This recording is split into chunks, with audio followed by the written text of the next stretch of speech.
Hey, welcome back to the Saber-Tooth Beaver Shop. So I don't know why Saturdays are so much easier for me. I can just get up on a Saturday at 4 in the morning and just like be alive. Weekdays it's a little bit harder. But this side of the garage I'm real happy with. This side I'm not so happy with. So I want over here to build a whole new workbench. So that's what I'm going to be working on today. An 8 foot long by 30 inch deep. 30 foot deep, that'd be a big bench. 30 inch deep workbench to put my sander and my jigsaw and some things like that on this side, and then that'll give me some storage for these other bins to be underneath, and then we'll be all uniform on this side and this side. Is it even Saturday if you don't need the trailer? But Emily's been doing yard work, so I have a whole bunch of stuff that's in the way before I can go get wood. This is my idea of a truck. I've always owned vans, but then I have a 14-foot trailer and it is very versatile for picking up lumber. Smell it, honey. Smell the wood. Does it? It's very heavy.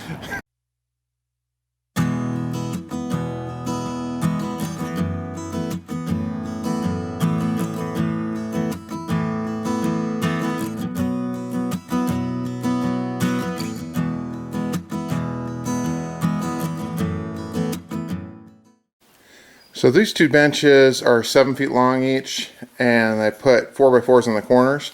The one I'm building right now is going to be 8 feet long, so I'm going to put 6 legs on it. So I just cut 6 4x4s down to the height I'm going to use on this. It's 36.5 inch, and then we'll have the 3/4 inch piece of plywood on top, and we'll do that next. So on this bench I put 2x4 cross members underneath it to reinforce the top. So it's a 7-foot table, and I put one on each side of the 4x4. Then I put another one here, kind of in between the two, and one dead center,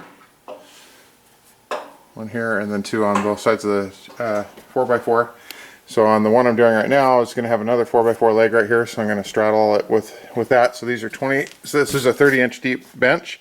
So I'm using the it's a 30-inch deep, so it's 1.5 inches for the first 2x4, 1.5 inches for the other 2x4, so I have 27-inch beams. So I set my chop saw at 27 inches, and I'm going to cut all those at the same time, so they're all exactly the same size.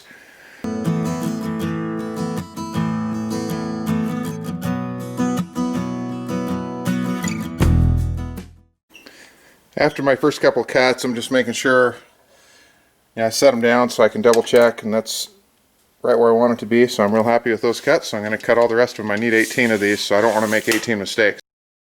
So I want to check before I get too far into the project.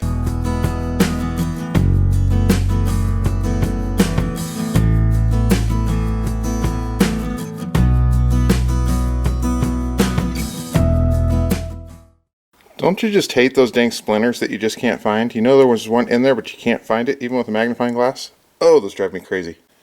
So this is getting lag bolted together with 3/8 inch, 3.5 inch long lag bolts, or lag screws, with a washer on them, and they're countersunk using a Forstner bit. And that's going to set up my two corners.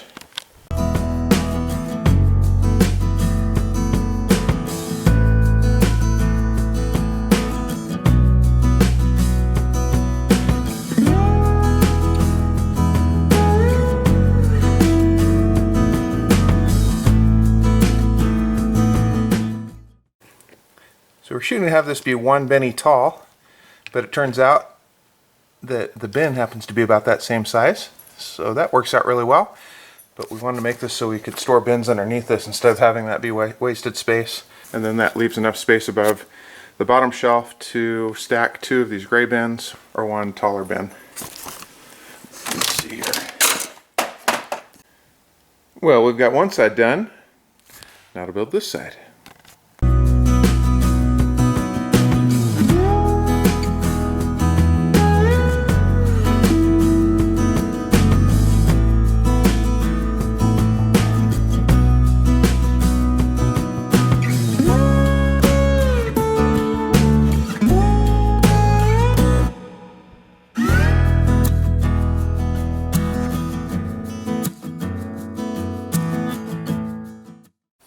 Now it's starting to come together, starting to attach both sides. I'm going to put all the bottom 2x4s in to create that platform so I can place the bottom floor in, and then I'll be able to do the top. But I won't be able to get the floor in if I put the top on first, because there's not enough room to put the other one in. So I've got to start at the bottom and work your way up on this design.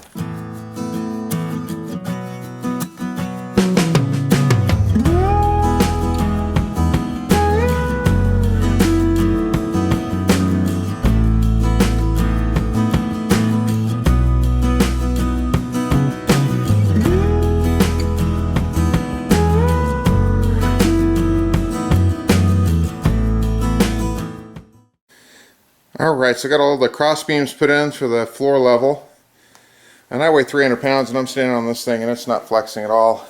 As I step across it, it is, I bet I could put a transmission on each of these shelves when I'm done having that many cross beams on it with 4x4s.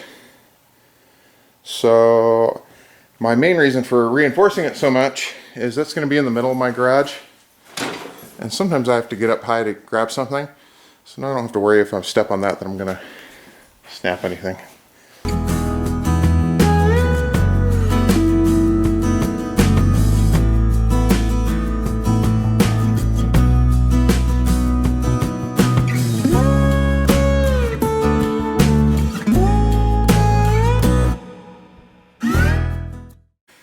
So when I'm done, I want the corners to hug the 4x4s. So I'm cutting the sides out and marking, so I labeled which one goes where. And I'm going to cut where the 4x4 is and put this, what's left, back in the spot with the same grain going that direction. So I'm cutting the corners out on this board to create the plank for the bottom. This is the look of frustration, because a 4x4, I know a 4x4 is not 4x4. I know a 4x4 is actually 3.5 by 3.5. But when I was doing the mental math on how big my cuts should be, I did it as a 4x4. Which means there's an extra ½ inch on every side of the cut. So what was supposed to be fighting to snug it in there ended up being big gaping holes. So now I got to decide if I'm going to recut it or not worry about it, because it's a workbench and it's the lower part, or if I'm going to try and fill in the gaps. So I don't know what I'm doing yet. I'm going to think about it. Well, I decided just to not worry about these gaps being as big as they are. A little disappointed that I made that mistake, but oh well. And I'm going to cover those up. I'm going to at least cover this section, but I was planning on doing that before. And I got all the cross beams put in with construction screws on this level. So this thing's ready to rock and roll. And these are 2 3/4 inch construction screws.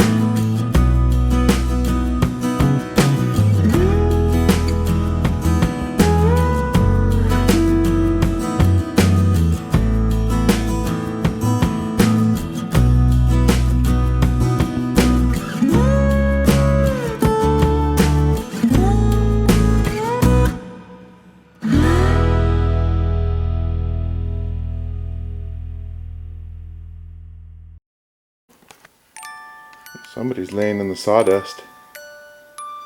Is that comfy? You're so sleepy. Just go to sleep, Cash. Just go to sleep.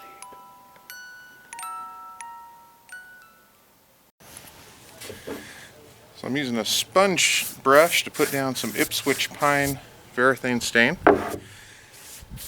I like the look of this, and that's kind of the color we've been going with for my whole shop.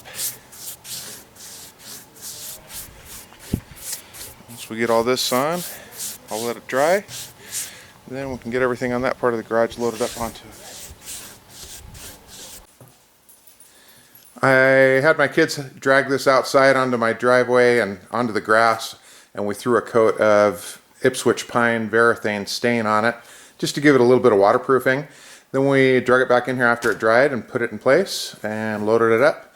We just bolted down the drill press. The other two tools, I want to be able to move them if necessary, so they're not stationary. And I want room to put probably a planer up there at some point, but that's everything I've got to put on it right now. I'm real pleased with how it turned out. The only little learning thing is a 6-legged table is a little bit harder to balance. I might have to take shave a little bit off of this leg because there's a little bit of a gap there.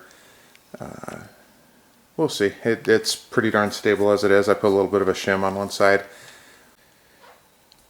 Now there's plenty of workspace all the way throughout over to the other mega bench. And right now my kids are building minis. So they're painting things like sharks and little people running away from the sharks. Very pretty night to be finishing up a project. I love Saturdays when the weather is just perfect. And today was one of those days.